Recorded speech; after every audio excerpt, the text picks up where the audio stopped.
gracias a todas y todos. Y bueno, nada más, que sea un foro para divertirse, para intercambiar. Hay opiniones a veces diversas, ¿no? Sobre el tema de igualdad de género, pero para nosotros hablamos de talentos. Hablamos sobre todo del talento de hombre y mujer, sin diferencia. Y al final, como se ve bien, para todo el mundo, sin diferencia, una copa de champán. Muchísimas gracias.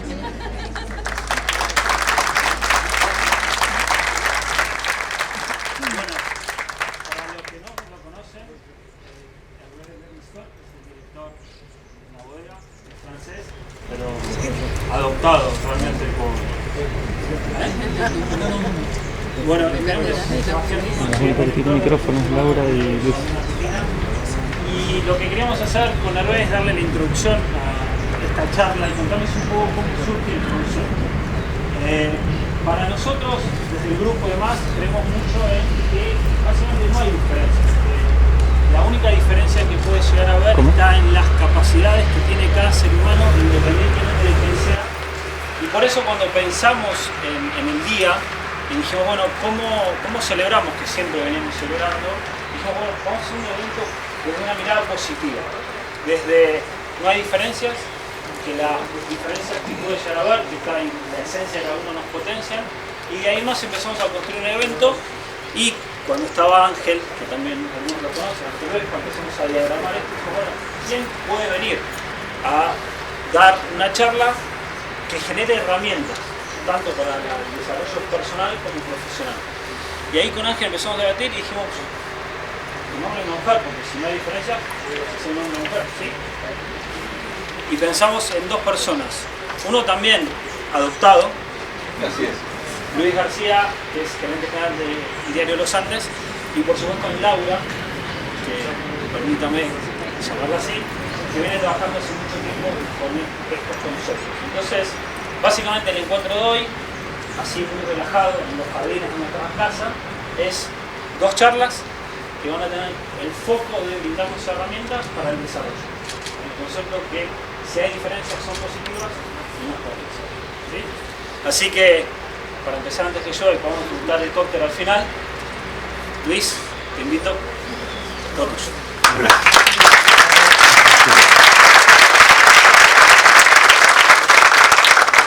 Bueno, buenas tardes a todos. Muchas gracias a las autoridades de Shandong por tener la oportunidad de estar aquí. Realmente es un gran desafío y es muy movilizante el estar y verlas a todas y a cada una de ustedes. En esto que decía Sebastián, hay una cuestión que uno siempre habla de buscar la igualdad de género. Hay un punto en el cual todos partimos del mismo género. Todos somos hijos de mujeres y todos venimos de mujeres. Con lo cual, al verlos a ustedes, realmente me hace acordar a mi vieja, que ya no la tengo hace muchos años, y es realmente muy movilizante, ¿sí? De la vereda de enfrente, como hombre, me toca estar con ustedes. Y quizás alguna prestó atención, otra no. He observado muchísimo la entrada de cada una de ustedes, cómo caminan, cómo se vistieron, cómo se produjeron para estar acá, la mirada, cómo le quedan los anteojos, cuál es la postura que tiene cada uno de ustedes. Y eso habla de todos y de cada uno de nosotros, ¿sí? De cuál es nuestra mirada para con la vida. Hace un rato charlábamos con la vicegobernadora y también charlábamos con una de las funcionarias de Shandong, de Louis Vuitton Moet NSI, con Margaret Enríquez y con la arquitecta Eliana Bórmide. Y el tema es cómo hacemos nosotros para demostrar en cada cosa que hacemos nuestro valor, nuestra convicción y nuestro compromiso. ¿Funciona? ¿No funciona? Ahí sí, bien. Yo quería empezar con algo que salió este domingo en uno de nuestros productos, en un producto infantil, que son las mujeres que hicieron historia, ¿sí? Estas mujeres que hicieron historia, que se leen muy poquito, pero iban a ver algunas fotos de Frida Kahlo, de la Madre Teresa de Calcuta, o van a ver otras fotos, digamos, que tampoco son 100% ni argentinas, ni de un lugar determinado, ni una religión determinada, sino que son mujeres que fueron haciendo historia. Todas tienen un factor común o diferencias que las llevaron a ser extremadamente ricas sus vidas y fueron exitosas. ¿Qué tuvieron? Tuvieron en algunos casos, la arrogancia, en otros casos fueron arriesgadas, en otros casos fueron irreverentes, en otros casos fueron irrespetuosas, en otros casos fueron innovadoras, en otros casos fueron inventoras, en otros casos dejaron su vida por la obra determinada, en otros casos vivieron para tratar de cubrir la pobreza que podía tener en algún lugar en el mundo la sociedad en un país determinado. Todo eso tiene un valor que es incalculable para todos y para cada uno de nosotros. El problema radica, desde mi punto de vista, en que muchas veces la historia fue escrita por el hombre y esa historia escrita por el hombre ha sido sesgada en muchísimas oportunidades, ¿sí? Y no se han visto las fortalezas y las diferencias que nos fortalezan, que es uno de los lemas en esto que planteaba Yandón y que bien lo decía Sebastián hace un ratito, que nos dan y que nos potencian a la compañía. A mí me tocó hace 1 año y 3 meses, 1 año y 5 meses, tomar una empresa de una industria extremadamente complicada, que es la industria gráfica. Sacar un diario, como me pasó una vez en Clarín, a una editora de cultura que estaba muy preocupada porque había ido un domingo a una verdulería y dice, ¿podés creer que con el suplemento Cultura envuelven huevos? Bueno, es útil, pensaba yo. No les quiero decir la respuesta que tuve de parte de ella. Me encontré con una compañía que si bien tiene orígenes, que los vamos a ver más adelante, la fundó un hombre, pero la llevó adelante luego una mujer, con una fortaleza impresionante, ¿sí? Elvira Calle. Pero yo me encontré con una compañía que estaba siendo liderada por mayoría de hombres, ¿sí? Una compañía relativamente bien liderada, pero por mayoría de hombres. Pero no tenía el bichito de lo que me gusta a mí, que forma parte de un grupo de WhatsApp que tenemos entre la gente que está en la empresa, que nos encanta meternos en líos, ¿sí?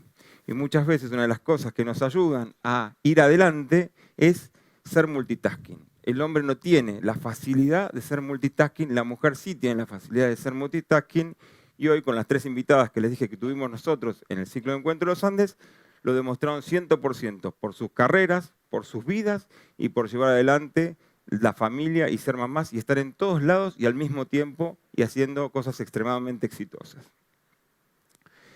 ¿Qué tenían además estas mujeres? Sí, en común. Todas las mujeres que decía antes tenían valor, ¿sí?, para hacer las cosas, para que se vean y que sean apreciadas. Tenían convicción, estaban convencidas de que lo que hacía estaba bien y que aunque pudieran perder la vida y aunque fueran en contra de la masa, tenían que hacerlo. Y a su vez tenían un compromiso, una palabra, pero con uno mismo, ¿sí? El pensar y el estar convencidos de que uno no tiene que traicionarse a sí mismo para ir para adelante.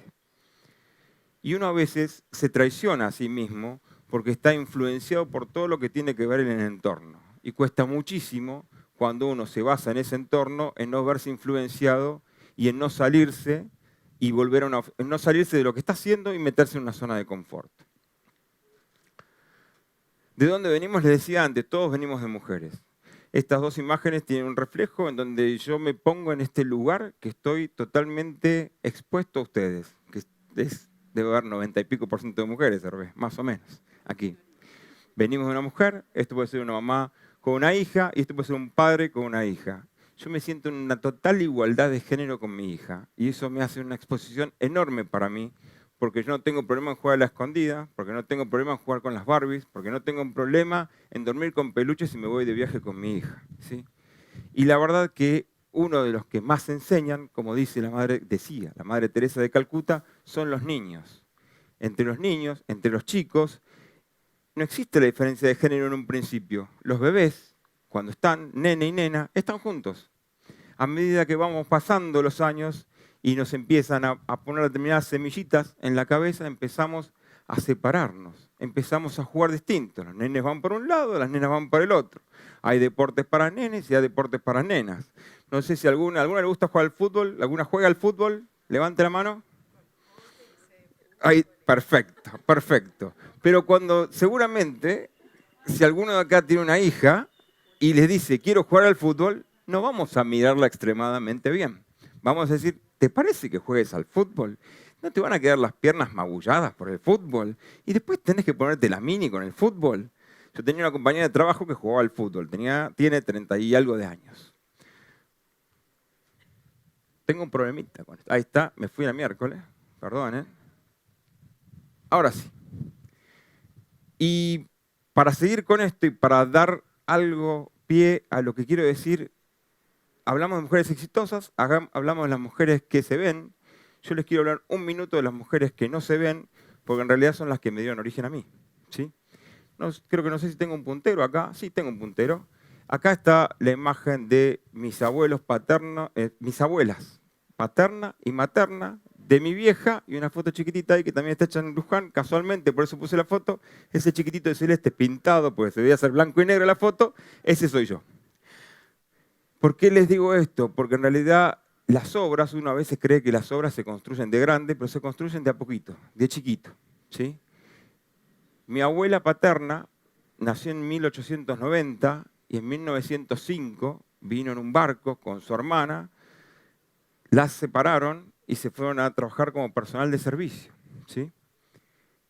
Era una persona que mi viejo la trataba de usted, ¿sí? Y su demostración de cariño, yo recién comprendí esa demostración de cariño cuando ya no la tenía mi abuela. Porque eran personas que habían vivido cosas muy duras. Entonces uno a veces tiene que intentar ponerse en los pies del otro para saber qué le está pasando en ese momento al otro. ¿Qué es lo que les está pasando o les pasa hoy a ustedes ahora por la panza cuando me están escuchando a mí? Nosotros somos cuerpo, mente, corazón y espíritu. Y está todo ligado, 100% está ligado. Mi otra abuela tuvo mejor suerte quizás. Mi otra abuela es argentina, no era española, pero se casó cuando tenía 3 hijos con mi abuelo. Mi abuelo muere de cáncer cuando mi vieja tenía y sus hermanos tenían 3 o 5 años. Mi abuela rehace su vida con otro señor. Es una famosa típica que ahora le llamamos familia ensamblada. Eran 6 hermanos, pero se muere cuando tenía 20 y pico de años de tuberculosis. Mi vieja pasó una crisis tremenda por lo que me contó. Sin embargo, mi abuela se rehizo muchas veces y demostraba su dolor, pero se rehizo. Hay una cuestión en la igualdad de género y nos pasa en las reuniones de compañías y nos pasa en las familias mismas que parece que tuviéramos el rol los hombres de ser los fuertes y las mujeres tienen que mostrar un rol más débil, ¿sí? Para mantener su feminidad y demás, y en realidad está en la potenciación. Yo hoy lo veo en mi empresa, tengo muchísimas más mujeres en cargos de liderazgo de la compañía, tengo mucha más innovación, tengo mucha más creatividad, me discuten muchas más cosas, pero no importa, vamos para adelante con esas cuestiones, digamos. Y por último está mi vieja. Mi vieja tampoco está, en el 2004 falleció, y mi vieja tuvimos unas diferencias cuando mi papá tuvo una ACV y tenía 14 años. Yo tenía 14 años, ellos ya estaban preparando su retirada para irse a vivir a la costa, pues ya estaba por cumplir 15 años, me iban a dejar su casa, se iban a vivir a la costa, y yo me iba a quedar en Buenos Aires acá. Me hubiera sido a los 18 años ya quedarme solo, hubiera estado interesante, pero no se dio. Mi papá tiene una ACV y mi vieja decide no contratar a nadie o contratar alguna ayuda, que no vaya a un geriátrico y que se quede en mi casa y que tengamos ayuda para que lo tengamos al viejo en mi casa. Ese tenerlo al viejo al alcance de la mano me permitió seguirlo viendo y no ir a visitarlo 1, 2, 3, 4, 5, 6, 7 veces por semana. Pero yo sentía que mi vieja perdía su vida en ese camino. Sin embargo, ahí me demostró la igualdad de género, porque ella se puso a la cabeza de la familia, cuando la cabeza y el fuerte era mi viejo, porque era un tipo que pesaba 120 kilos y tenía la espalda así. Y sin embargo estaba tirado en una cama y lo que sí le funcionaba era su cabeza y había 100% de debilidad, y mi mamá pasó a ser sus manos y sus piernas para llevar adelante la familia. Para mí es una enorme, enorme oportunidad para saber que nosotros tenemos que aprender a hacer cosas a través de los demás. Los empresarios saben hacer cosas a través de los demás, la política sabe hacer a través de los demás, pero a veces nos traiciona el ego de querer ser nosotros los protagonistas en hacer todas y cada una de las cosas. Y ese ego en realidad está en los dos lados, está en la igualdad de género. Pero tenemos que darle la posibilidad a que lo podamos dialogar y que podamos tener una conversación todos para ir cada vez y siempre más adelante. la Madre Teresa de Calcuta decía que no hay que hacer grandes obras, sino cosas pequeñas. Y lo que nos demuestra esto, como tantas otras obras, es el coraje, la convicción, el respeto, la firmeza, la fuerza, el valor y sobre todo lo que hoy charlaba la vicegobernadora y también charlaba Margaret y la arquitecta Eliana, que es que estemos determinados a hacer algo y que las cosas las hagamos con pasión. Que estemos presentes en el momento que estamos. Que hoy yo esté acá presente, que no esté guionado 100% con un papel en la mano de lo que tengo que decir, sino que lo que diga me salga de mi corazón, venga de mi mente y que también ustedes van a ver que en cierto momento uno puede emocionarse no por las cosas que pueden pasar, digamos.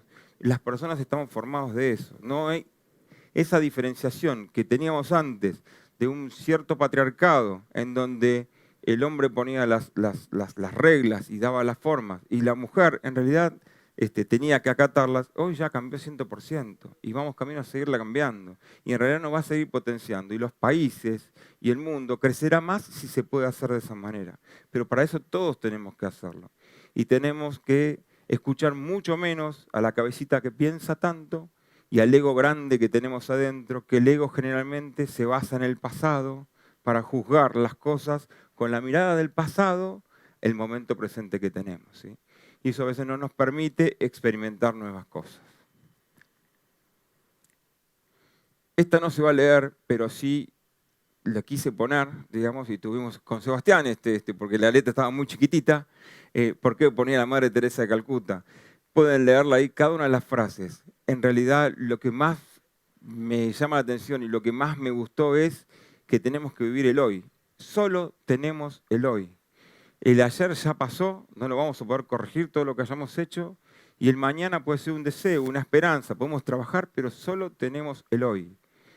Podemos dar muchos casos, pero a mí, por ejemplo, el fin de semana el caso que más me chocó es de un deportista italiano de la Fiorentina, creo que era el capitán de la Fiorentina, con 31 años, digamos, que se quedó muerto en la concentración. Esa persona durmió para jugar un partido al otro día. El mañana no lo tenemos, el mañana no existe. Hay que ir viéndolo. La Madre Teresa de Calcuta, si después lo ven o si después quieren y ven la presentación, habla de la fuerza, habla del miedo, habla de la tristeza, habla de un montón de cosas que tenemos acá en la panza y que se van a reflejar siempre en las emociones, porque en el fondo nuestro cuerpo y nuestra mente siempre van a ir hacia cómo nos legislen las emociones. ¿Se complicó? Me fui. Sí, me fui. Ahí está. Acá es simplemente que, para cerrar lo que les decía antes, la humanidad no va a poder volar si realmente no tenemos las dos alas. Y una de las alas es la mujer y una de las alas es el hombre. Esto lo escribió Boutros Ghali, es mucho más largo y les dice cositas como las que le decía recién, que por cada mujer que tiene que mostrar una sensibilidad y una feminidad constantemente, hay muchos hombres que no nos mostramos llorando, porque si no mostramos nuestra debilidad, ¿sí? Y así hay muchos ejemplos de este estilo. Esa foto se la deben acordar, digamos, que tenía que ver con la National Geographic, cuando se mostró un contrapunto hace unos años atrás. Este es un videíto, pero para ser rápido, como decía Hervé y como decía Sebastián, no lo vamos a mostrar. Vandana Shiva es una escritora y filósofa india, ¿sí? Ella habla del ecofeminismo. El ecofeminismo tiene 3 puntos en los cuales se basa. Es muy interesante ver ese video. El primero es que la tierra es sagrada y que tenemos que estar pensando en los recursos de la tierra, que tenemos que estar tratando de trabajar la tierra de la mejor manera posible. El segundo es que nos basamos durante muchos años en el patriarcado, ¿sí? En el rol de una mujer que tenía que estar detrás del hombre. Y el tercero tiene que ver con la forma en que medimos la riqueza y cómo distribuimos la riqueza en todo el mundo, ¿sí? Que todos medimos el Producto Bruto Interno y que a veces hay otro montón de cosas de que las podemos medir de una forma determinada y que realmente si hiciéramos un esfuercito muy chiquitito, todas las grandes potencias mundiales, podríamos estar mucho mejor y tener repartida la riqueza en cada una de las casas. No sé si llego. A ver. Acá puse algo para salir, fui mezclando todas las relaciones. Esta frase del Talmud me pareció dura, pero real. La leo textual. La mujer salió de la costilla del hombre, no de los pies para ser pisoteada, ni de la cabeza para ser superior, sino del lado para ser igual. ¿Sí? Es un fiel reflejo y es mucho menos soft de a veces de lo que nos plantea la Biblia en algunas circunstancias. Hablaba del pasado, del presente y del futuro. Isabel Allende dice que tenemos que recordar lo bueno del pasado, pero tenemos que tener una prudencia lógica para vivir el presente y que el futuro hay que siempre mirarlo con optimismo independientemente de las circunstancias en que nos encontremos cada uno de nosotros. ¿Sí? Nosotros muchas veces nos instalamos desde un lugar de inconformismo constante, desde un lugar de la queja constante y siempre estamos... Es más, ustedes fíjense que cuando uno busca un lugar de refugio, trata de no estar con la gente que se esté quejando constantemente, porque es como que parece que uno fuera cargado de negativismo, ¿sí? Y en las mujeres a veces se puede dar distinto porque, no sé si ustedes han escuchado hablar del famoso chip de la Nothing Box, de la cajita de la nada, que los hombres tenemos la cajita de la nada para ver el fútbol y las mujeres no. Entonces cuando nos preguntan, ¿qué estás haciendo cuando estás viendo un partido? Nada, exactamente. Sin embargo, puede que estemos pensando, pero puede ser nada. La famosa dama de hierro. La famosa dama de hierro me sorprendió la vez que la leí, no la escuché, mencionando el poder. Cuidar los pensamientos, porque se convierten en palabras. Cuidar las palabras, porque se convierten en acciones. Cuidar las acciones, porque se convierten en hábitos. Cuidar los hábitos, porque son el carácter, y que nos convertimos en lo que pensamos. Hoy me lo demostraron las 3 personas que estuvieron nuestro ciclo de encuentro. Uno tiene que tener un norte, no una meta fija, determinada, y saber que uno puede ser que entre 2 puntos en una recta haya que hacer zigzag para llegar a un determinado lugar. Pero hay que hacer el esfuerzo para tratar de llegar a ese determinado lugar, digamos. Recuerden que esa mujer fue muy famosa por las decisiones que tenía y el lugar que estaba ocupando y en el momento histórico que lo estaba ocupando.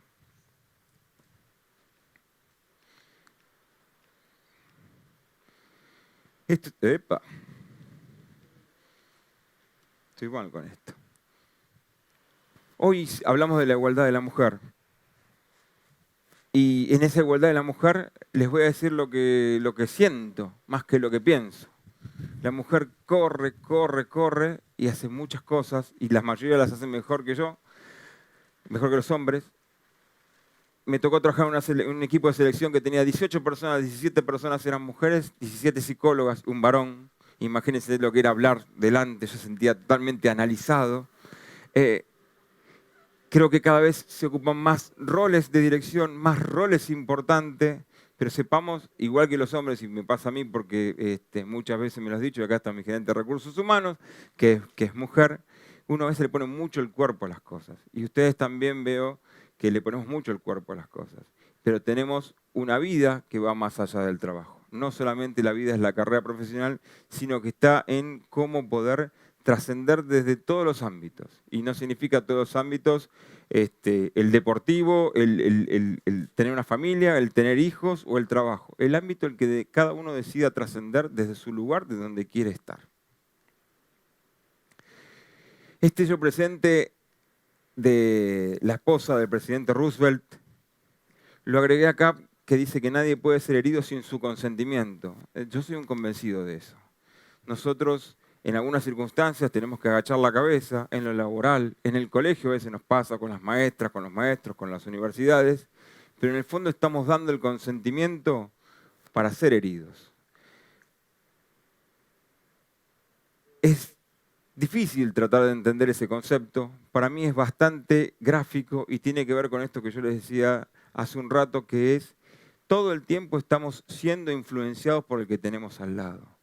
Todo el tiempo estamos siendo influenciados por nuestro vecino, estamos siendo influenciados por los equipos de trabajo, estamos siendo influenciados por nuestros hermanos, influenciados por nuestra pareja, influenciados por nuestros hijos, influenciados por nuestros padres. Y la verdad que lo bueno es tratar de saber o de pensar que no tenemos que creernos todo lo que nos dicen, sino que hay que tener una enorme voluntad para saber y estar seguros de que lo que uno está haciendo como dicen los gringos, ser determined, que estén determinados a seguir haciendo aunque a veces uno vaya contra la corriente. Hay un ejemplo, por acá debe estar mi editor general de redacción y está Alejandra Vargas, que es editora de la compañía. Yo vine con la idea de que los lunes Mendoza tenía que tener un producto deportivo, pero un producto deportivo nacional. Porque cuando uno lee noticias nacionales o quiere enterarse de las cosas nacionales, va a ver o internacionales, va al New York Times, va al Washington Post, va a un medio francés, va a Le Monde, o va a Clarín, va a La Nación. Pero acá en el fútbol yo decía, como bien decía Sebastián, que yo soy extranjero acá, yo decía, a mí no me cierra leer un medio local. Y entonces yo quería traer Olé.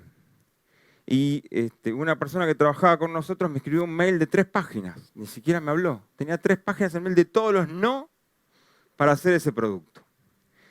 Y apliqué la democracia que a veces hay en las redacciones, y no lo encuentro a pedones. Uno puede ser democrático y decir, bueno, ganamos 8-3, o vamos a recordar, pues tengo a la vicegobernadora, vamos con un voto no positivo. Gano 1-8. Y yo no, bueno, porque me acordé de Julio Cobos.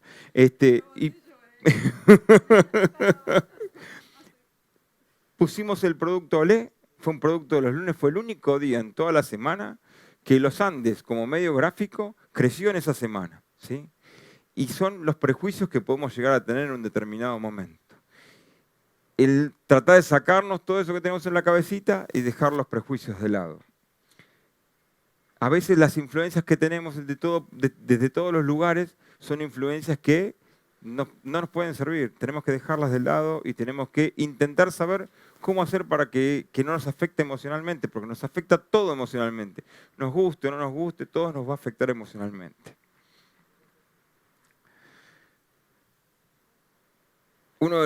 Para mí, uno de los grandes males que tenemos todos en cualquier ámbito, el ámbito personal y el ámbito laboral, el pensamiento, digamos. El filósofo John Locke decía que lo que te preocupa te esclaviza. Uno no puede estar todo el tiempo preocupándose por todo. Todo tiene solución, una sola cosa no tiene solución y nos pueden pasar cosas terribles, ¿sí? Pero la realidad es que los medios somos uno de los que preocupamos muchísimo, porque generalmente damos malas noticias, nos damos buenas noticias, dentro de nuestra información. Y como medio, y es algo que lo creo vehementemente y lo vengo diciendo que durante muchos años, todo tipo de medio, cualquiera sea la plataforma, hemos sido en parte soberbios. Tenemos un rol de informar, pero tenemos un rol social. Ese rol social es de estar en una comunidad, de serle útil a la comunidad. La madre de Calcuta decía que el que no sirve para servir, no sirve, ¿sí? No sirve para vivir, exactamente. Y eso es extremadamente importante. Y un punto fundamental, y que hoy también lo escuché en algunas mini charlitas, es que tenemos que ser útiles, y todos nos tenemos que ser útiles. Cuando nosotros no hacemos, digamos, una común unión entre los géneros y las oportunidades, no estamos dando esa función de servir al otro. A lo mejor uno le puede ser útil a la otra persona. Y eso, si no le somos útiles a la otra persona también, o no le damos la oportunidad, o no tenemos el diálogo, o lo que sea, preocupamos a la otra persona porque ni siquiera le decimos cómo pasan las cosas. Y lo pongo en primera persona. Muchas veces trato de trabajar como a veces me enseñaron mis viejos, que es que uno aprenda a caminar tropezando y no explicándole cuál puede ser el problema a sortear para poder mejorarlo y que las cosas le salgan mejor. Sin embargo, mi viejo fue un enorme maestro cuando me intentó enseñar el fútbol, no le fue muy bien, en donde me decía, observa, observa, observa, aprende, practica, observa, corregí, aprende, practica, observa, corregir. Así, creo que es un enorme ejemplo de la industria de vitivinicultura, que es así, es prueba y error, prueba y error, prueba y error, digamos, en cada una de las cosas que hacemos.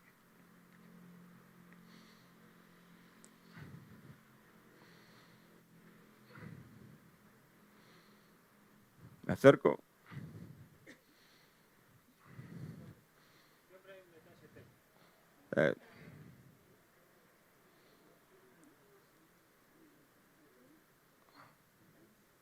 Ahí vamos, ¿o no? ¿La pasás vos? ¿Querés?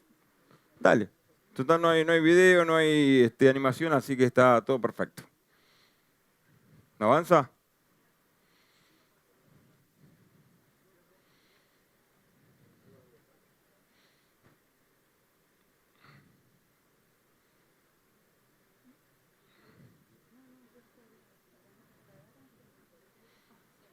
¿Pruebo?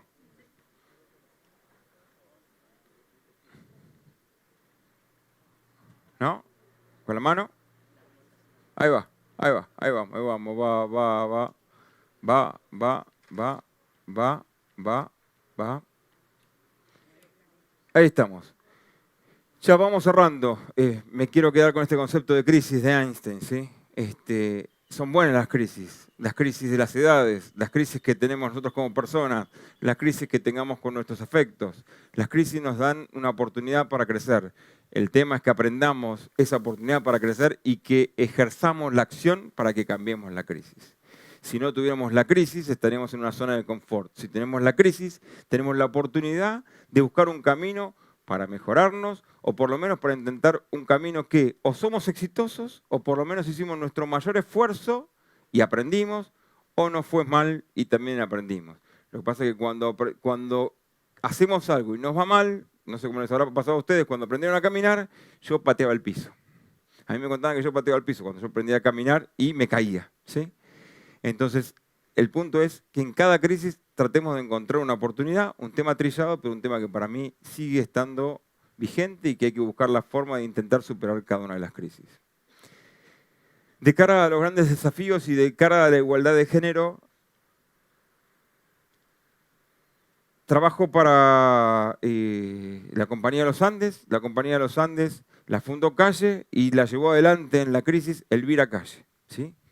Mujer, enorme gestión, y ante determinados inconvenientes que tuvo su gestión, le vendió la compañía a La Nación, a Vocento de España y a Clarín. Clarín liderada en aquel entonces, hasta su fallecimiento, por la señora de Noble. Dos mujeres que se enfrentaban a dos grandes desafíos, ¿sí? En el caso de los Andes, con lo que fue la estructura mendocina en un determinado momento. En el caso de Clarín, en un momento en el cual, en determinado momento político, uno podría haber pensado, como pasó en otros países, que se podría haber desprendido el medio y seguir. Sin embargo, hoy la compañía está Clarín. Hoy ya les diría que, como me ha pasado en una presentación en Londres, que me dijeron presentar Grupo Clarín y yo lo presenté como Grupo Cablevisión y hoy lo presentaría como Grupo Cablevisión Telecom, las cosas cambian. Y cuando hay una crisis hay una oportunidad. Y se dan las oportunidades y se cumplen. Fueron dos mujeres con una enorme fortaleza, con una enorme voluntad de hacer cosas y dos mujeres que tuvieron crisis terribles, digamos, ¿sí? Upa, tic, tic. Pío Avanti lo conocen, seguir avanzando, digamos, a un vencido. Y lo que yo pongo el takeaway o para llevar o lo que fuera es las conclusiones para la acción. Para mí estas conclusiones para la acción juegan personalmente, juegan en la familia, juegan en un club donde si les gusta el deporte, en un hobby, en un trabajo, en un emprendimiento, en una empresa independiente.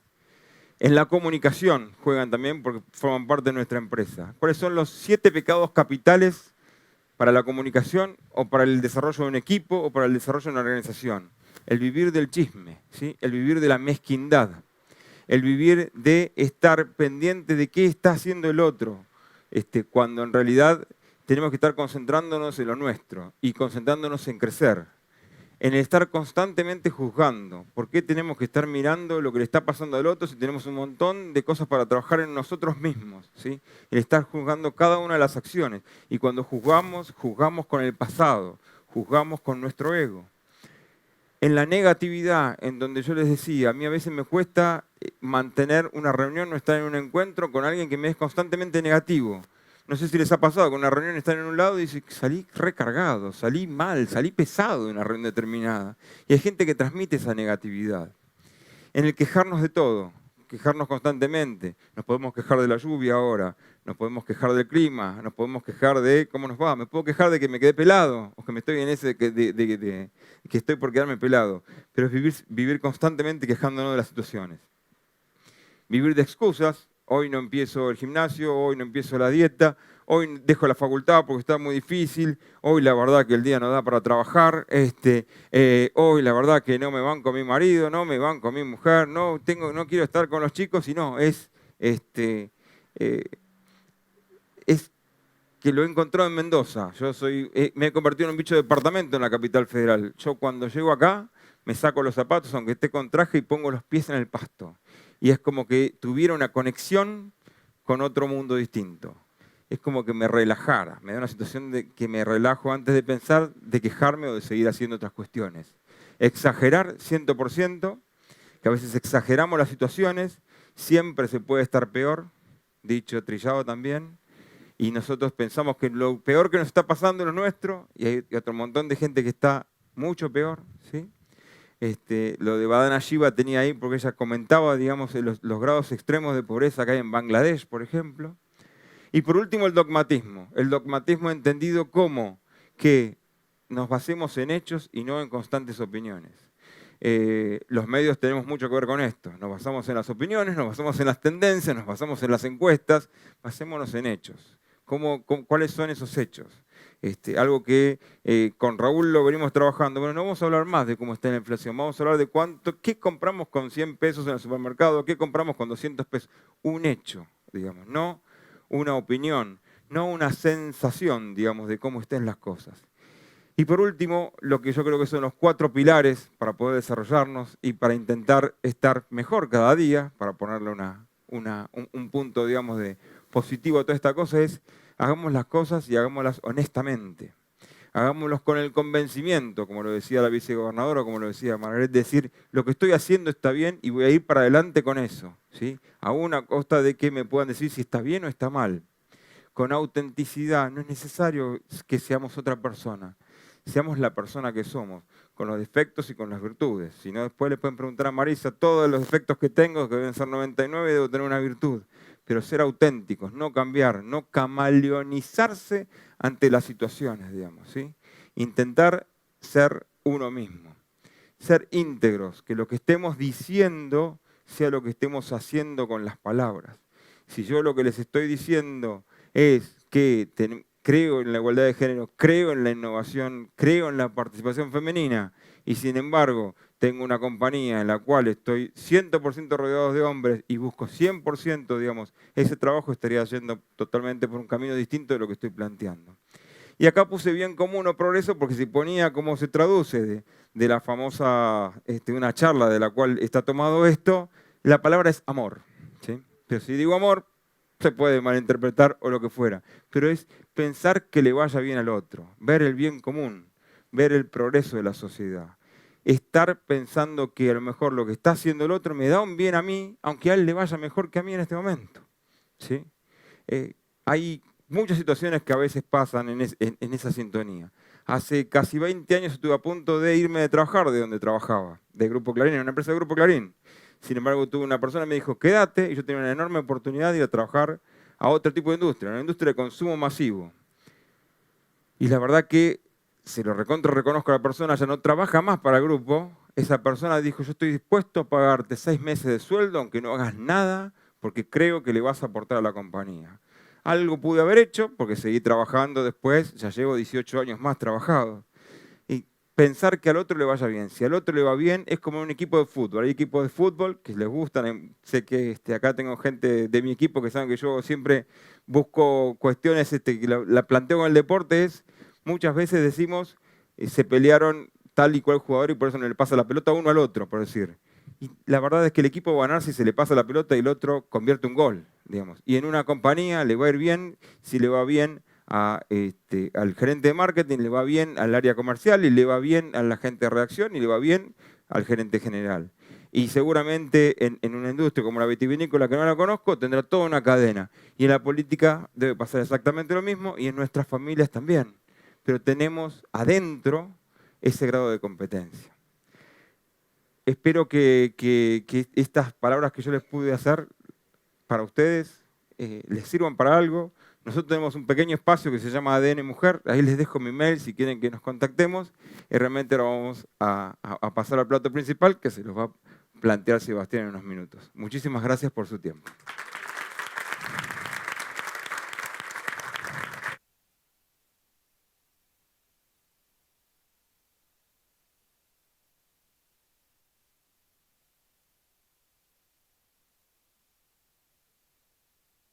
Claro, ahora.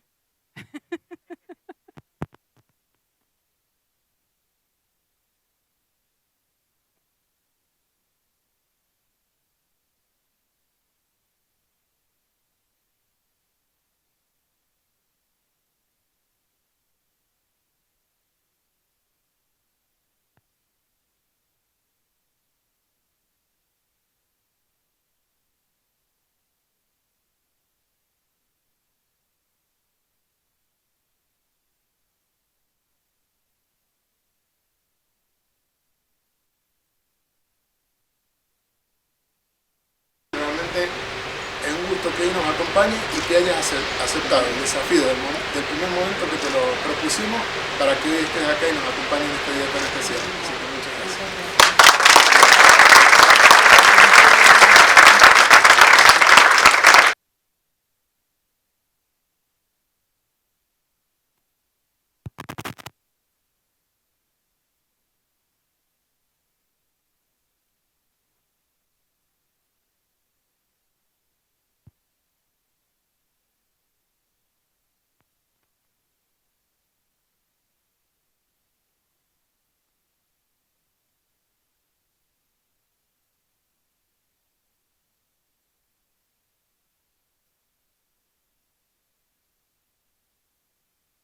Hola, hola.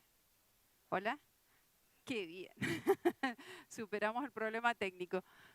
Bueno, la verdad que cuando Ángel me planteó, yo dije, "Ay, es una felicidad para mí volver cerca de las viñas, volver donde hay una bodega, volver donde hay producción, porque es lo que decidí en mi vida, ¿no? Es decir, muchas cosas, cuando nosotros nos enfrentamos a la vida, sobre todo esto, es decidir qué vamos a hacer con nuestras vidas. Muchas cosas nos llevan, ¿no?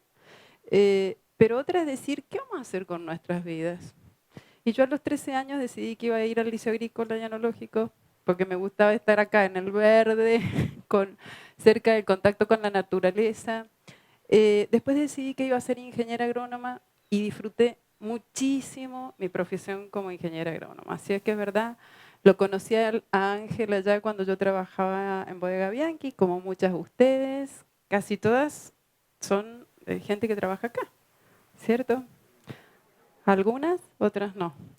Bueno, las que se quedaron, muchas gracias porque sé que han tenido un largo día de trabajo y el resto también, por darnos este espacio y por permitirnos tal vez intercambiar, reflexionar, compartir experiencias y tal vez crecer entre todas porque creo que esto...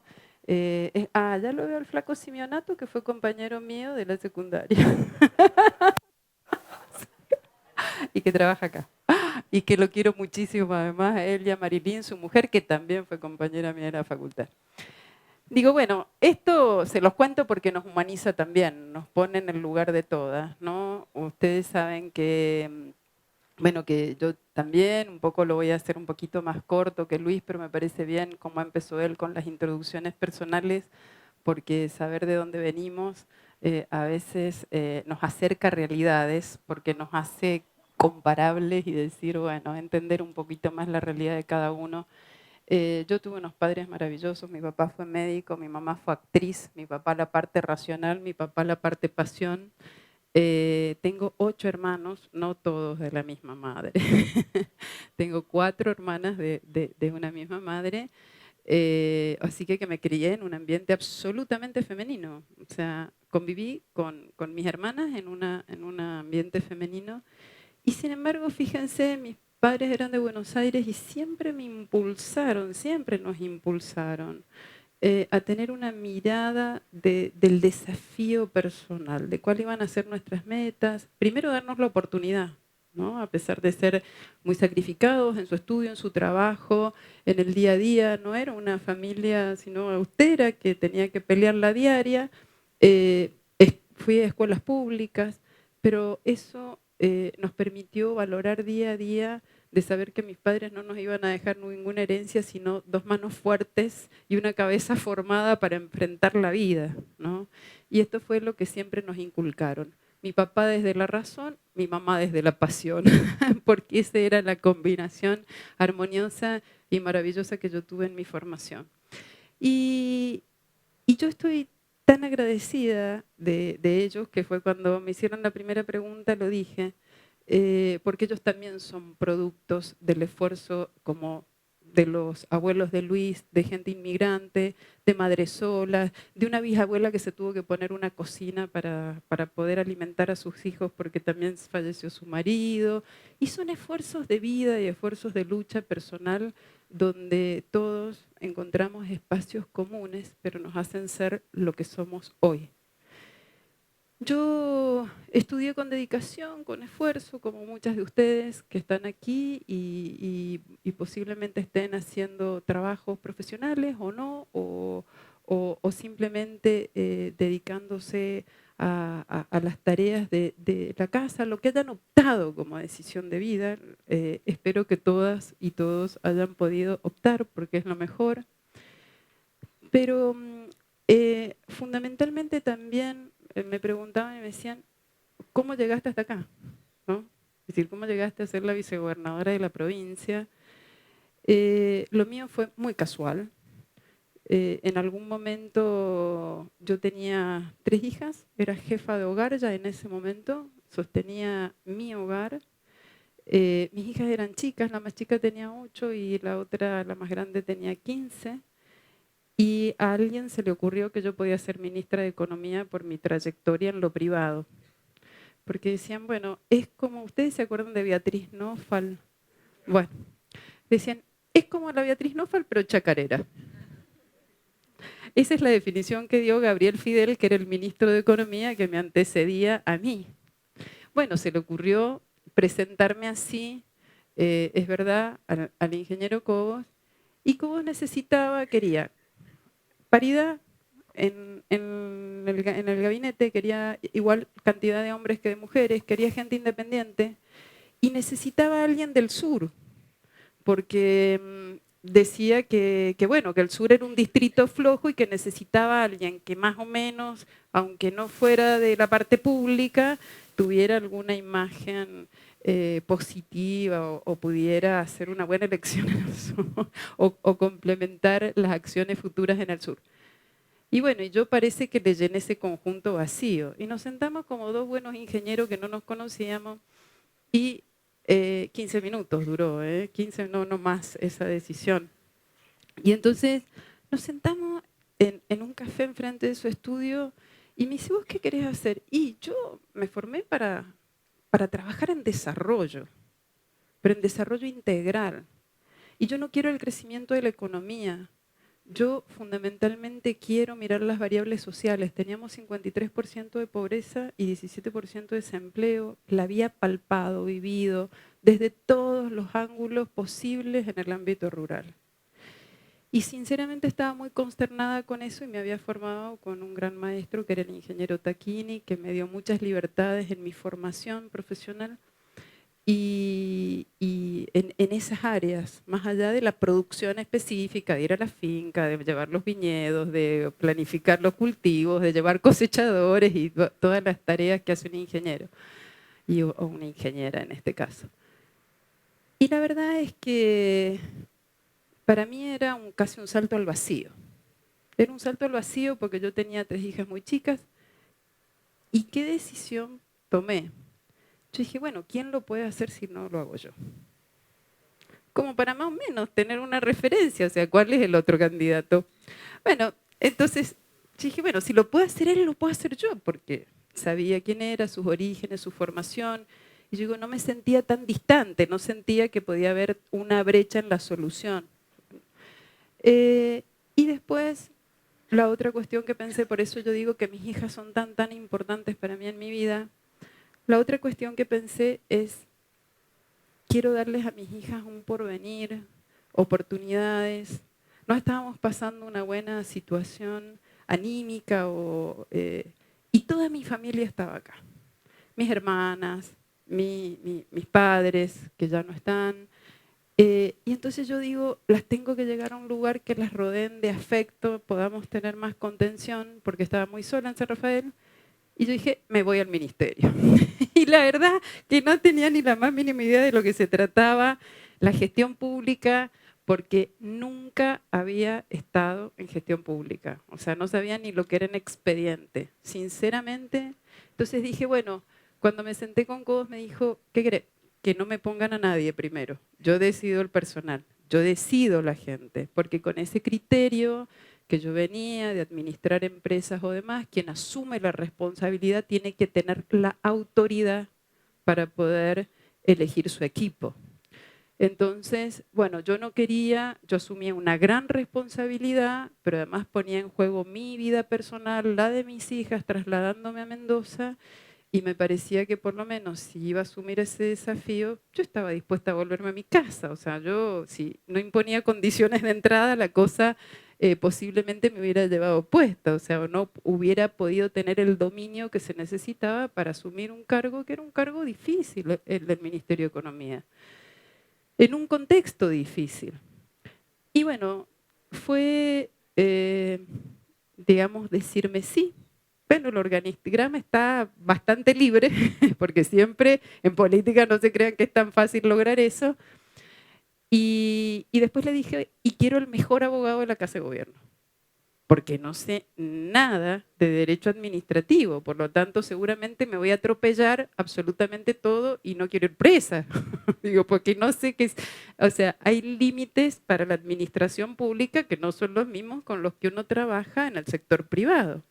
Es decir, los mecanismos de contratación, de licitación, son mecanismos complejos, con autorizaciones diversas. Entonces yo dije, quiero el mejor abogado. Y por supuesto tuve el mejor abogado de la Casa de Gobierno, que era el que estaba en el 4º piso, y yo me lo bajé al 6º, me lo subí al 6º, y para mí fue como el ángel guardián, porque me iba respaldando en todas las decisiones. Porque los funcionarios nos lo debemos a la norma, pero yo la norma muy bien no la conocía, les debo decir. Pero bueno, allí encontré coequiper maravillosos. Primero un excelente equipo, planificación, organización, todos concurso, por supuesto, capacitarse para la acción.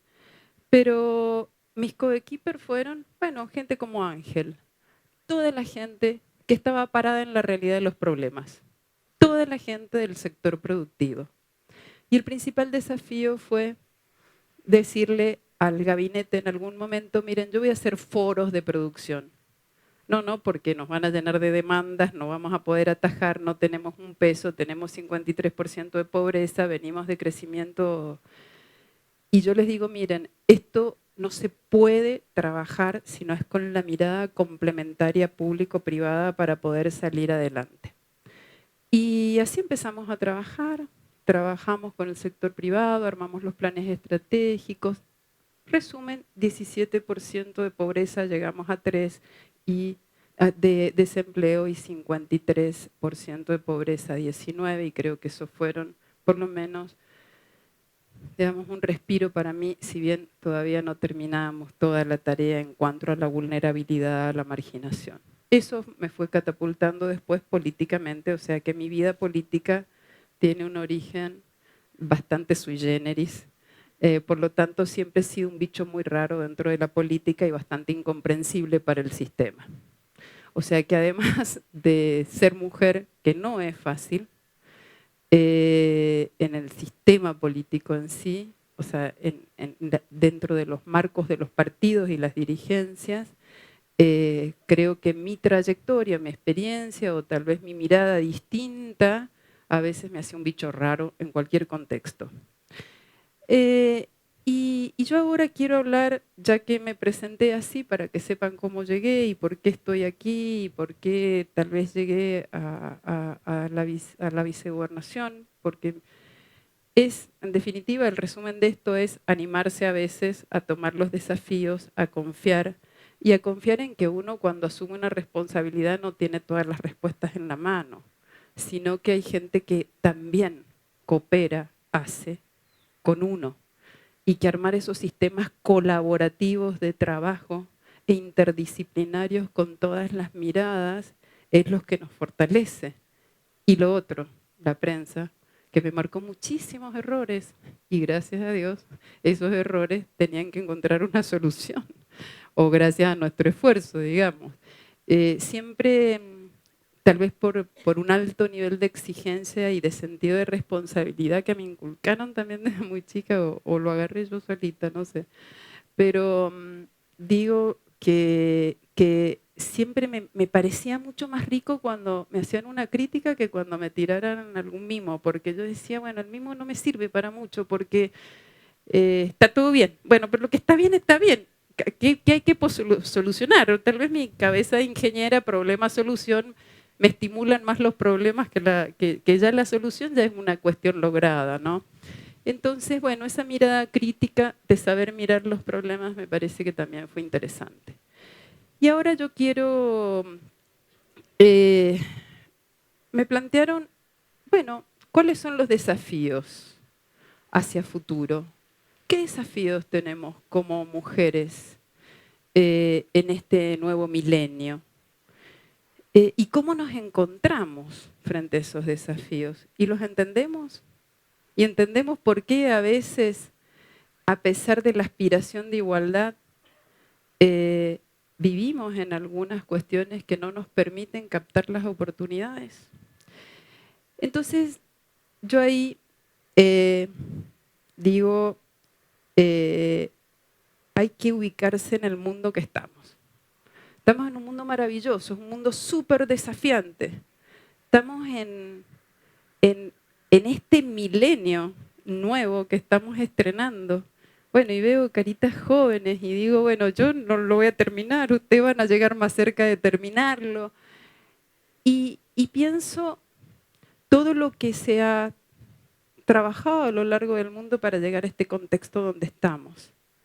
Pero este contexto es un contexto global, donde estamos súper vinculados, donde las experiencias se viralizan y se comparten, porque hay un sistema de tecnologías que nos transversalizan, ¿cierto? La comunicación, las experiencias. Y ese contexto es maravilloso, desde muchos puntos de vista, porque yo digo, ¿cuántas cosas vamos aprendiendo de las experiencias de otro a una velocidad? Imagínense que de la primera revolución industrial en 1750 a la segunda, que fue más o menos 1850, 1860, 100 años. De la segunda a la tercera, que se considera que es alrededor del 2006, con el advenimiento de Internet de manera masiva, bueno, un poquito más de 100 años. Y de la tercera a la cuarta, que casi el hito es en el 2014, con la confluencia de la tecnología, unos poquitos años. O sea que la velocidad de los cambios es impresionante. Las nuevas formas de hacer, las nuevas formas de comunicarnos, las nuevas formas de producción son infinitas y casi son inimaginables. Y requieren de la inteligencia de cada uno de ustedes, de la aptitud y de la actitud de cada uno de ustedes para poder aprovecharlas. Y no hay que menospreciar a ninguna, porque yo digo, ya no se habla más de la economía industrial de base como fuente generadora de empleo, no, se habla de la economía de las emociones. Y ahí el teatro, nuestro acervo cultural, las cosas que llevamos adentro, las vivencias del corazón, a veces son cosas que se transmiten y que se transforman en valores culturales, como la música, bueno, que son las nuevas formas de conectarnos también con la actividad económica y con la posibilidad de autogestión de un empleo digno. Y no solo eso, pensemos en la economía del conocimiento y los límites que todavía no hemos explorado. Yo le comentaba recién y se lo sugiero, les sugiero que, no sé si les sirve que yo me dé vuelta o que vaya hablando, pero bueno, pero digo para que podamos ir. Yo se lo sugiero. Hay un libro que se llama Crear o Morir, de Andrés Oppenheimer. Es un libro reciente, pero él es un periodista argentino, bueno, pues se formó en Estados Unidos, está en la CNN, y salió a entrevistar a todos los grandes innovadores del mundo. Al que hizo los drones, bueno, a los que hicieron, porque son ecosistemas colaborativos, que van dando estas nuevas formas de inventar y de producir.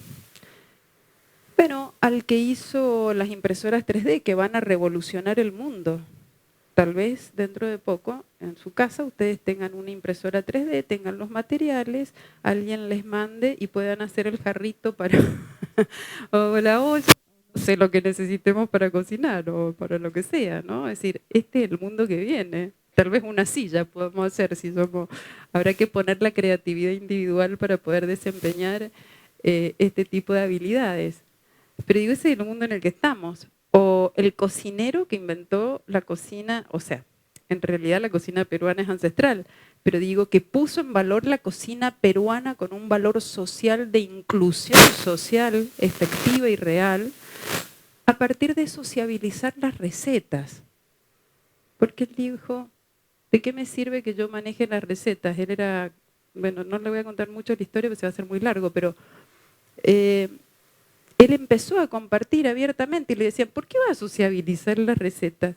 Y porque yo necesito que nosotros forjemos entre todos una identidad con la gastronomía peruana para poder exportar este conocimiento que tenemos, pero sobre todo para recibir turismo y para abrir un montón de restaurantes peruanos en todo el mundo. Bueno, hoy el segundo atractivo turístico de Perú es la cocina. Y están con su planteo y dicen, o sea que imagínense el mundo infinito de oportunidades. Tendría 1000 ejemplos para contarles de gente que he estado escuchando en la legislatura que está pensando en cosas innovadoras. Y ahora voy a esto. Este es el mundo. Estos son los desafíos, estas son las maravillas.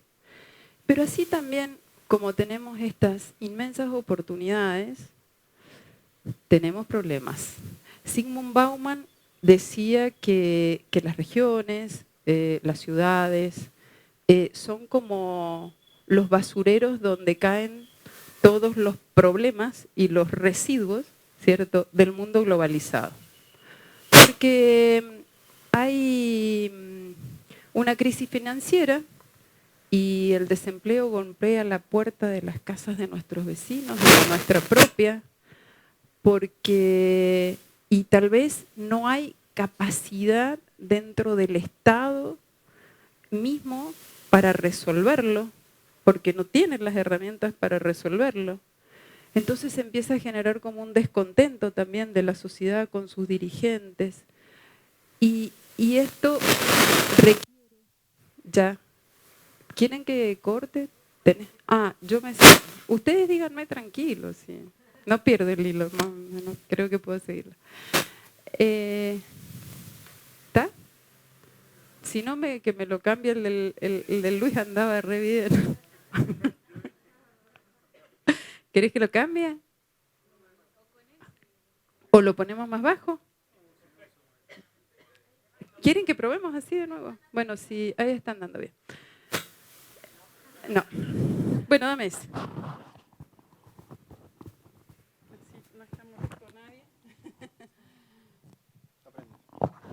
Bueno, y les decía que estos problemas no son problemas menores, porque no estamos a la altura de las circunstancias, lo digo desde el Estado, a veces de resolver un problema de esa magnitud.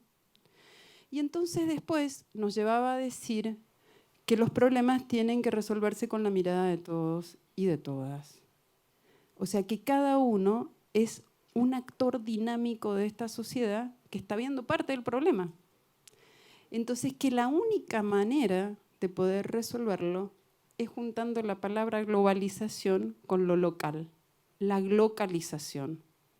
Pero esto significaba empoderar a la ciudadanía para trabajar mancomunadamente con el Estado, para poder dar respuestas a los principales problemas que viven nuestros vecinos, pero que vienen de allá arriba, de ese mundo global que es ingobernable por ahora, que lo que por lo menos ha hecho es fijar a través de un consenso de Naciones Unidas los objetivos del desarrollo sostenible, donde nos tenemos que poner de acuerdo a todos en 17 objetivos y que tenemos que tratar de llevar a la práctica.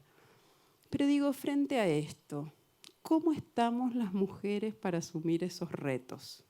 para tomar esas oportunidades, pero para también sumar a aportar en esos resolución de problemas. Yo digo que el que vive el problema es el que mejor lo ve. Cuando yo era ingeniera agrónoma, yo sabía que 1 metro cuadrado de área foliar me producía tanta capacidad de fotosíntesis, tanta azúcar y que tenía que dejar tantas yemas. Y después llegaba ahí, estaba el podador y me decía, pero Laura, o ingeniera, puedo hacer esto. Entonces era una combinación de lo que él podía y lo que yo sabía, ¿cierto? Y la verdad que yo decía, cuando era agrónoma, que yo tenía tantos dones, era don Carrasco, don Navarro, porque todos me ayudaban a solucionar los problemas. Bueno, de esta manera creo que nos tenemos que pensar. Y cada una de ustedes, cada uno de ustedes es valioso en este contexto global y en estos desafíos de este nuevo milenio, que yo al menos lo alcanzo a dimensionar así.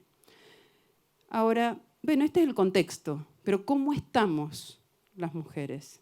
A veces nos preguntamos, ¿por qué nos pasan estas cosas? ¿Por qué sentimos que estamos jugando en la cancha de otro? Jugamos, yo digo, de visitante, Luis. Porque la cancha la marcaron de una determinada manera. Vélez Sarsfield, o sea, hay que analizar lo que está instituido. Vélez Sarsfield en 1868 redacta el Código Civil y Comercial de la Nación, 4.000 artículos. Toda la parte de la concepción de familia se basaba en tener una sola autoridad, porque él decía que por el bien de la familia no podía haber 2 autoridades. Entonces, a las mujeres casadas las declaran incapaces de hecho. O sea, civilmente las mujeres eran incapaces. Esta es la realidad que hemos vivido, y no es que la hemos vivido en 1868. Esto se fue modificando de a poquito, de a poco, en 1926, algunos derechos se le otorgaron a las mujeres, sobre todo, bueno, Vélez Sarsfield fue de avanzada para las épocas, les quiero decir, porque por lo menos consideró que las mujeres tenían condiciones para heredar igual que sus hermanos varones, porque antes ni siquiera eso heredaban. Y declaró capaces a las mujeres solteras, pero no las casadas, porque el régimen familiar requería de una autoridad. Entonces, por eso nos pasan las cosas que nos pasan, porque hubo un sistema que se instituyó como norma, donde estableció un régimen de principios, donde se dividieron claramente los roles y se fijó un principio de autoridad. Y nosotros lo asumimos. Bueno, en el 1800 las mujeres eran las madres de la patria y los hombres iban a guerrear para conquistar el territorio. Pero en el 1900 lo que pasó es que nos incorporaron como fuerza laboral, porque la revolución industrial ya demandaba fabriqueras, demandaba gente porque crecía el Estado y se formaba el Estado para la administración. Las docentes, que eran mujeres y tampoco eran trabajos remunerados. Entonces ese 1900 que arranca, yo digo, Virginia Woolf escribió un libro, ella es de 1880, lo escribió a principios del 1900, y decía que a las mujeres les tenían que dar un cuarto propio, 500 libras al mes. Porque decían que no tenían sus espacios para poder producir, que lo único, literariamente hablando, que lo único que podían producir eran novelas porque era lo que podían hacer en la sala común donde era su espacio. Porque no podían entrar a la biblioteca ni tampoco se podían ir a formar a la escuela. O sea, no, mi bisabuela, tu bisabuela, no debe haber tenido primaria. O sea, mi bisabuela no. Mi abuela, que nació en 1900, creo que tuvo segundo grado y era brillante. Pero digo, esta era la realidad. Y esa realidad ha ido cambiando. Ha ido cambiando en 1900, grábense esto, porque 68, recién las mujeres fuimos capaces de hecho. Recién ahí se modificó el Código Civil para darnos capacidades a las mujeres casadas. Pero no todas, patrimoniales solamente, es decir, poder administrar los bienes. Recién en 1885 se nos otorga la posibilidad de la patria potestad. o de la curatela, o sea, cuando había alguna persona enferma, nosotras podíamos cuidarlo. O sea, además en 1887 se nos permitió en la ley de nombre que no fuéramos mujeres de, podíamos ponernos nuestro apellido, continuar con nuestro apellido. Entonces, ha sido una cultura que ha estado instituida, pero era, o sea, yo digo, bueno, no es una queja ni nada por el estilo, era la realidad, como habrá sido la realidad de las... Bueno, nuestra realidad ahora es la del 2000. En el 2000, ¿dónde estamos?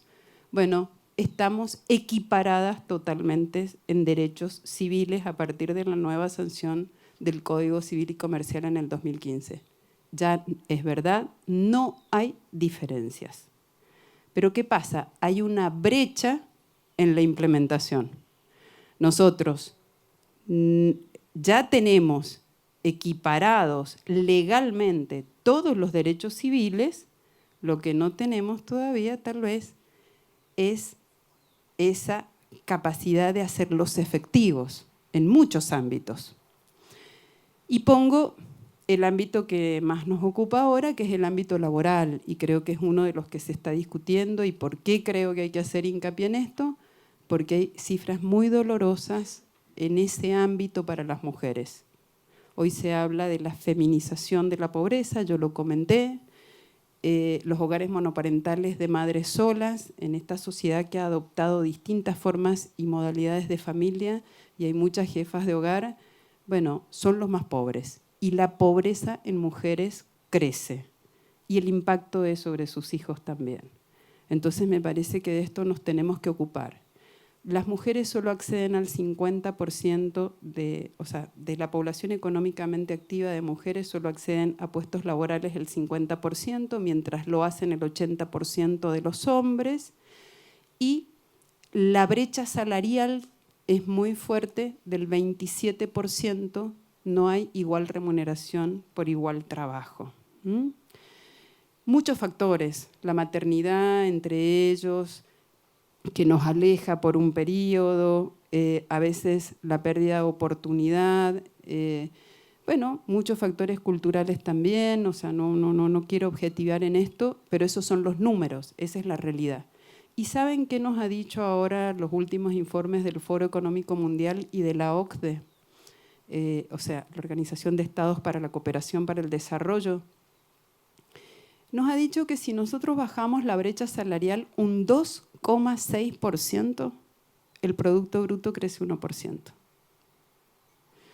Entonces, fíjense cómo en este momento, dentro de los debates, de los foros económicos internacionales, las mujeres pasaron este año a ser protagonistas. Porque saben que nos tienen que reclutar como fuerza laboral, que tenemos que reclutarnos como fuerza laboral para promover mayor desarrollo. Y este desarrollo no es solo el crecimiento económico, el desarrollo es un desarrollo integral, porque los países más desarrollados integralmente, que son Islandia, Suecia, Noruega, Finlandia, piensen que son los vikingos donde había, ¿no? O sea, y hay mucha idea de paridad y una sociedad que pensó distinta. Bueno, esos países son los que han logrado mejores indicadores de desarrollo humano. O sea, ¿y qué es esto? Oportunidad de vida digna y de realización personal. Para cualquier persona, hombre o mujer, en estos términos. Aquí está la igualdad a la que tenemos que aspirar. Entonces, yo creo que este es el gran desafío del aquí y del ahora. ¿Y por qué creo que todavía nos faltan algunos pasitos más, si bien estamos equiparadas? Tenemos que convencernos, tenemos que tener confianza en nosotras mismas de asumir esos desafíos. La verdad que el otro día yo di una pelea con un periodista por Twitter, porque yo me divierto mucho por Twitter, lo uso, soy muy... O sea, es una herramienta de autogestión de información para mí y también de interacción. Y yo le hice un planteo por las listas electorales, qué sé yo, bueno, me dijo que era una rezongona, pero digo, el fondo, él me decía, ustedes no se muestran, ustedes... Y yo digo, claro, es muy difícil entender el por qué. ¿Viste? Hay que entender todo esto, y si no entendemos todo esto, que hemos estado sujetas a estas reglas de juego, y que esta ha sido nuestra realidad, bueno, difícilmente lo podemos ni tan siquiera explicar, ¿cierto?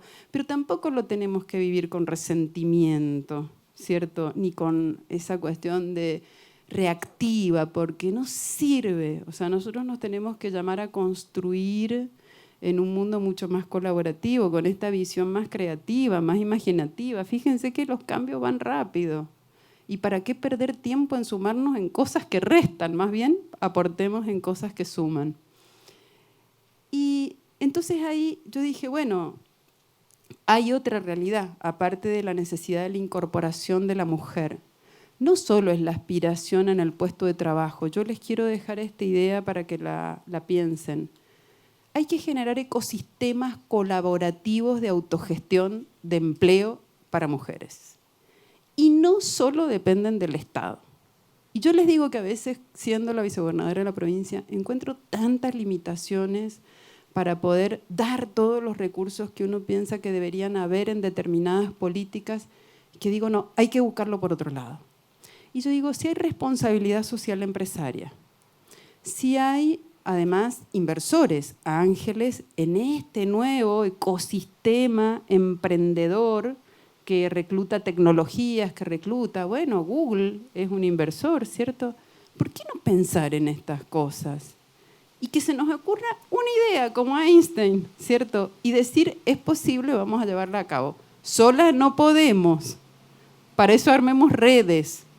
Y yo les voy a poner un ejemplo, ahora me voy a algo mucho más llano, que es el trabajo... Yo, la verdad, me enamoré de los de Chacaimanta, que son unos chicos que hacen folclore en La Favorita porque son maravillosos, son chicos que hacen realmente, o sea, su vida no es fácil, pero han encontrado allí un refugio afectivo y de donde... Entonces un día yo les digo, miren, yo sé bailar el gato, pero siempre dicen, no hay cueca sin gato, me enseñan la cueca y me fui a bailar con ellos. Y ahí también descubrí unas emprendedoras textiles. Las mujeres habían levantado, ellas, hay un videíto donde levantaron su galpón para poder tener las máquinas. Después hubo un programa social que les dio las máquinas. Ahora han hecho un taller y de este taller, bueno, yo estoy intentando que pasen a ese ecosistema cooperativo, colaborativo dentro de La Favorita para que puedan hacerle los trajes a Chacaimanta, pero para que puedan... Pero si nosotros nos ponemos a pensar la cantidad de eslabonamientos que hacemos atrás de una sola actividad, bueno, piensen creativamente, cada una de ustedes está en una cosa y pónganse en ese desafío de una realidad que ven, cómo podríamos solucionarla con estas herramientas. Me parece que ahí es donde viene. No todo el empleo es público y a veces la actividad económica como está ahora no puede generar la dinámica de empleo. Bueno, rompamos esos paradigmas y vamos por los procesos de autogestión que me parecen importantes. Y para esto, y termino ya, no sé qué tiempo tengo porque ya estamos. ¿Vamos bien? Bueno, qué bueno hablar sin tan... pero les quiero dejar esta idea.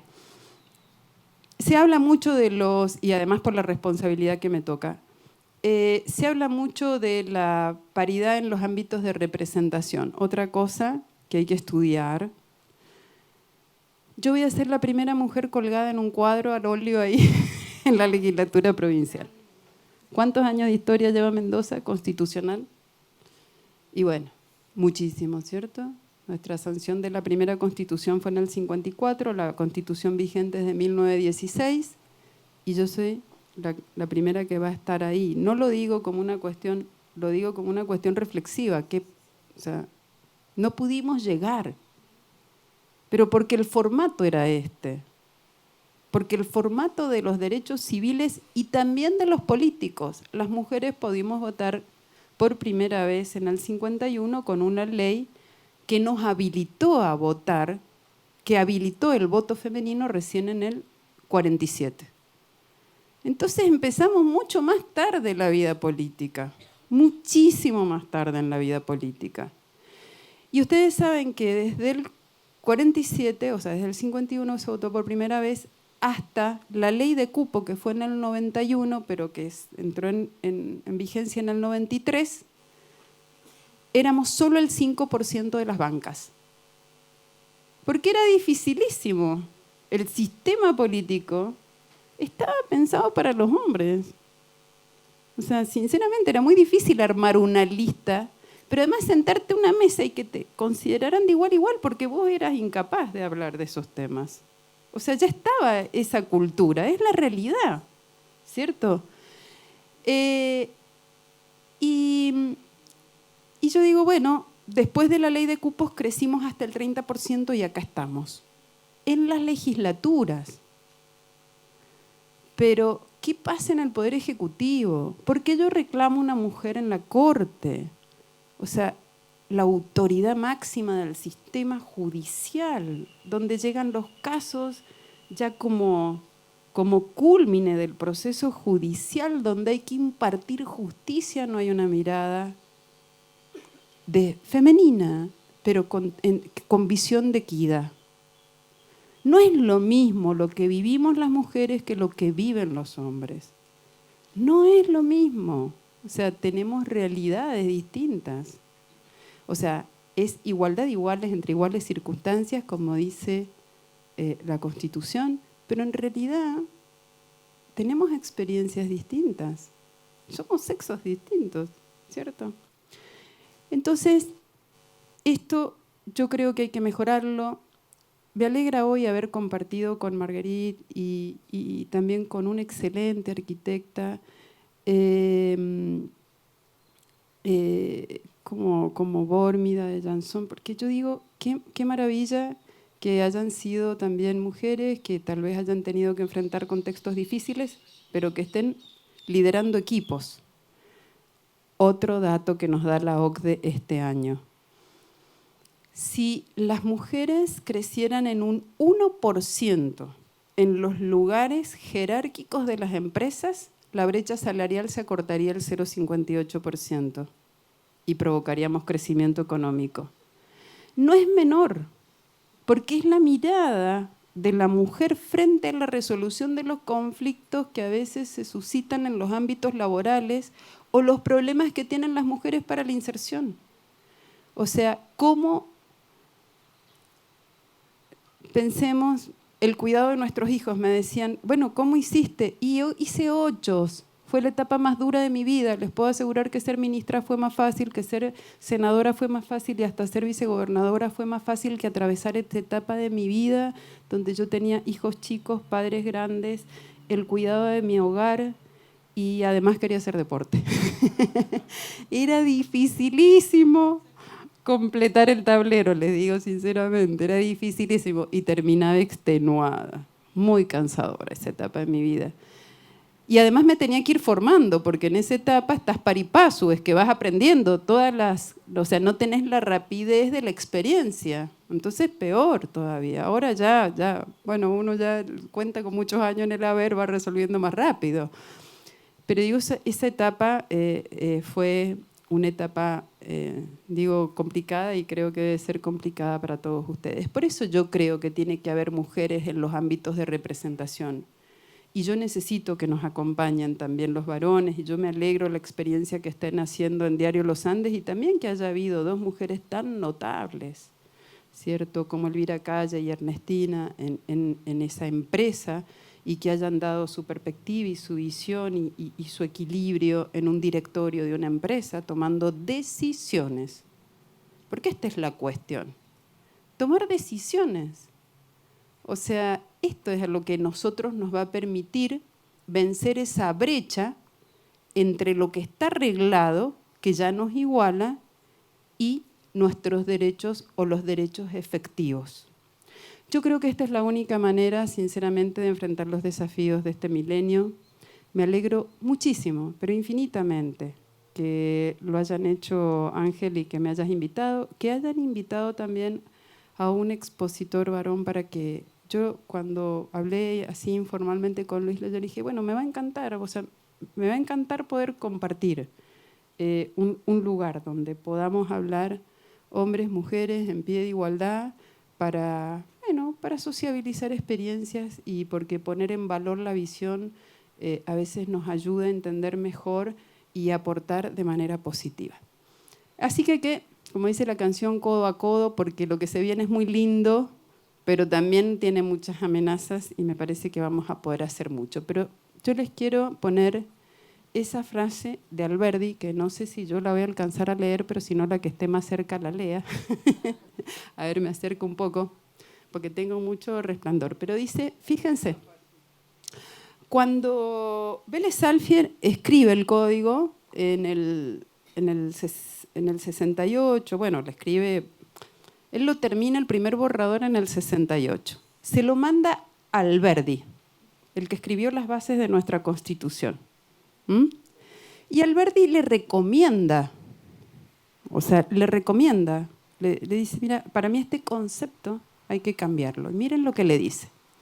La familia debería o debía estar gobernada por la democracia. Y la democracia en la familia no es anarquía, no es la negación de autoridad, es la libertad organizada. La democracia en la familia es el derecho distribuido entre todos sus miembros por igual. Todos iguales quiere decir libres. El padre, la mujer, el marido. La mujer, los hijos. La mujer no será esclava, la doméstica, la pupila de su marido. La hija no será mercancía de sus padres. El gobierno del hogar tendrá dos cabezas como el consulado de una república. La autoridad de los padres no será la negación de la libertad del hijo, sino su regla de dirección y desarrollo. La libertad del hijo no será la negación del derecho de su padre debe a la naturaleza para ser el intérprete y juez de lo que le conviene al hijo. Yo pregunto, ¿qué hubiera pasado si Alberdi hubiera convencido en 1868 a Vélez Sarsfield y hubiera respetado este principio democrático de libertad, de respeto, de integridad y de igualdad? Fíjense hasta qué punto es importante lo que hacemos, lo que legislamos, lo que marcamos, porque esto podría haber cambiado el destino, la velocidad de integración del hombre y la mujer en un clima muchísimo más armónico, muchísimo menos violento, como tal vez pasó en Suecia, pasó en Noruega, pasó en Islandia, porque tuvieron legislaciones que supieron acompañar. Entonces no es menor, todos nos tenemos que involucrar. Yo estoy en la Casa de las Leyes y allí son bienvenidas para dar todas sus opiniones. Muchas gracias.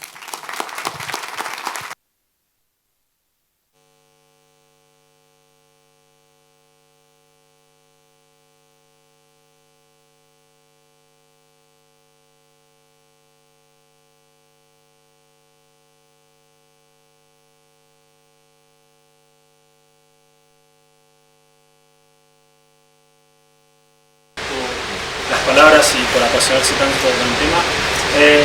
Para cerrar y irnos a disfrutar un cóctel de lo que mejor sabemos hacer, ¿no? Queremos pasar un video que hicimos todos los que trabajamos en Shandong, que significa lo que sentimos en este día, que va más allá del género femenino o masculino, así que esperamos que lo disfruten mucho y después los invitamos al jardín.